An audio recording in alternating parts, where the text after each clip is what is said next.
여러분, 안녕하세요. 오늘 이 시간에는요, 전주의 길 교회의 아주 깊이 있고 강력한 주일 설교를 바탕으로 마태복음 24장에 등장하는 마지막 때의 그 복잡하고 극적인 이미지들을 아주 명쾌하게 싹 풀어보려고 합니다. 사실 종말이라는 주제, 단어만 들어도 좀 무겁고 두렵게 느껴지기도 하잖아요. 하지만 오늘 살펴볼 이 설교를 쭉 따라가다 보면요. 현재 우리가 무엇을 붙들고 살아가야 할지, 그리고 우리의 궁극적인 소망이 진짜 어디에 있는지가 아주 선명하게 보이실 겁니다. 자, 그럼 바로 시작해 볼까요? 본격적인 내용에 앞서서 이 설교는 우리에게 꽤 뼈 때리는 질문 하나를 훅 던지면서 시작합니다. 여러분은 어떠신가요?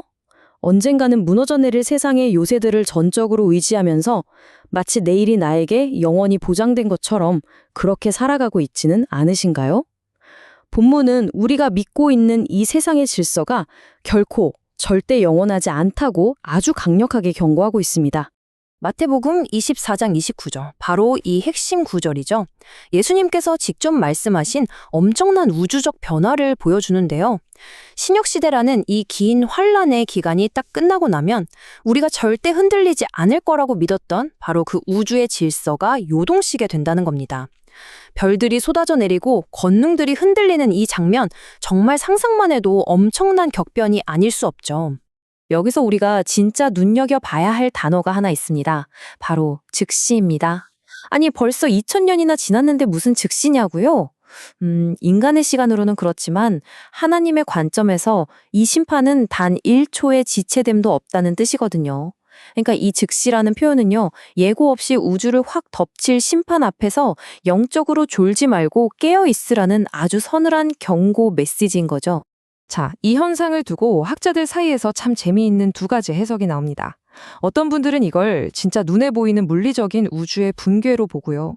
또 어떤 분들은 구약의 배경을 바탕으로 거대한 인간 제국들의 몰락을 상징한다고 해석하거든요. 근데 사실 이 두 가지가 서로 충돌하는 게 아니에요.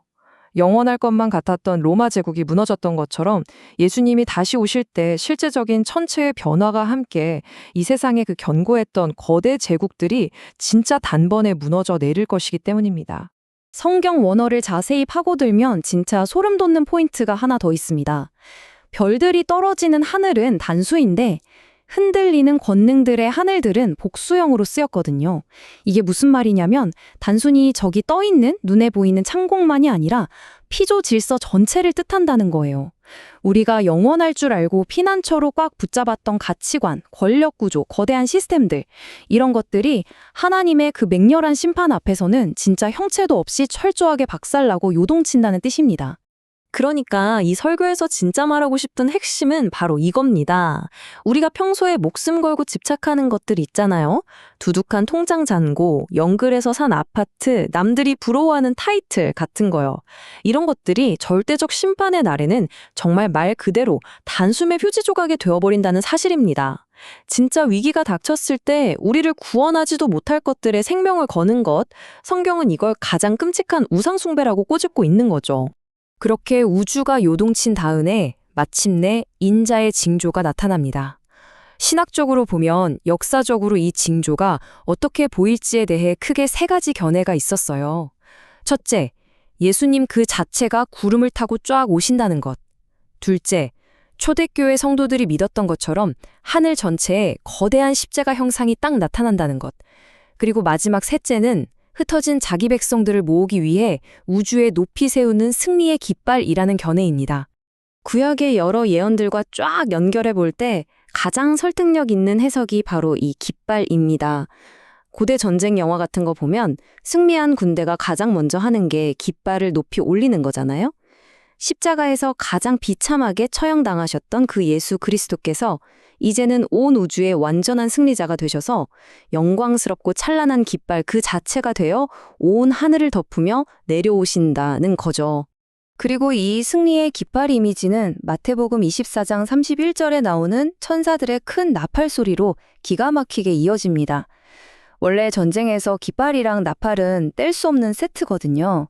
구약 성경을 보면 나팔은요, 빛을 다 탕감해주는 희년의 자유를 선포할 때, 흩어진 백성을 쫙 모을 때, 왕의 행차를 알릴 때, 그리고 무엇보다 적을 완전히 밟아버리고 승리를 선포할 때 아주 웅장하게 울려 퍼졌습니다.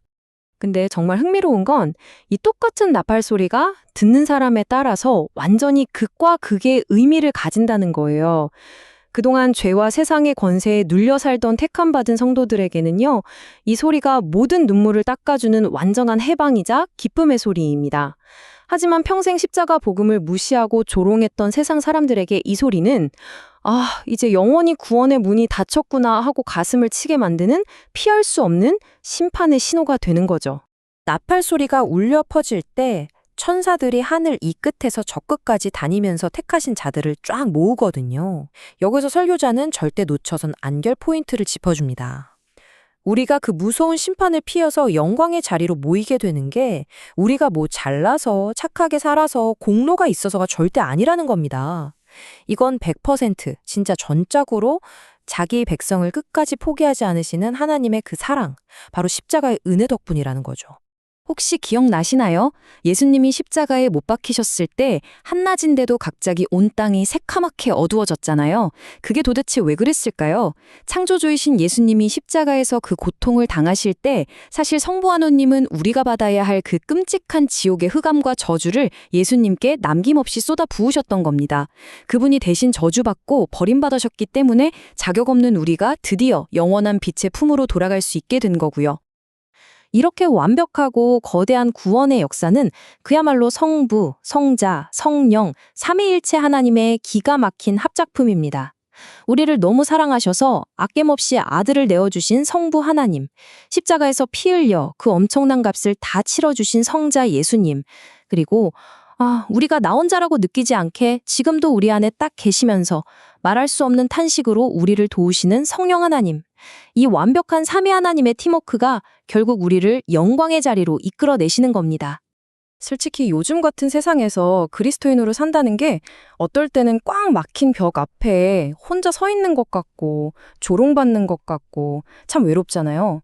하지만 이 말씀이 우리에게 주는 진짜 엄청난 위로가 있습니다. 하나님은 당신의 백성 단 한 명도 절대, 네버 놓치지 않으신다는 거예요. 여러분이 세상 가장 깊은 고독 속이나 아무도 모르는 구석에 웅크리고 있을지라도 천사들을 보내서라도 반드시 끝까지 여러분을 찾아내실 거라는 아주 굳건한 약속인 겁니다. 자, 이제 오늘 이 해설을 마무리하면서 가장 처음에 던졌던 그 궁극적인 질문으로 다시 돌아가 보겠습니다. 여러분, 결국 썩어 없어질 세상의 가치, 그 빈약한 깃발 아래 계속 서 계시겠습니까?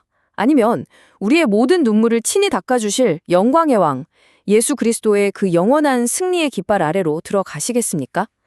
주님이 다시 오시는 날, 그 웅장한 나팔 소리가 나에게 절망의 비명이 될지 아니면 환희에 찬 승리의 함성이 될지 스스로에게 깊이 질문해보게 하는 정말 강력한 시간이었습니다. 오늘 함께해 주셔서 감사합니다.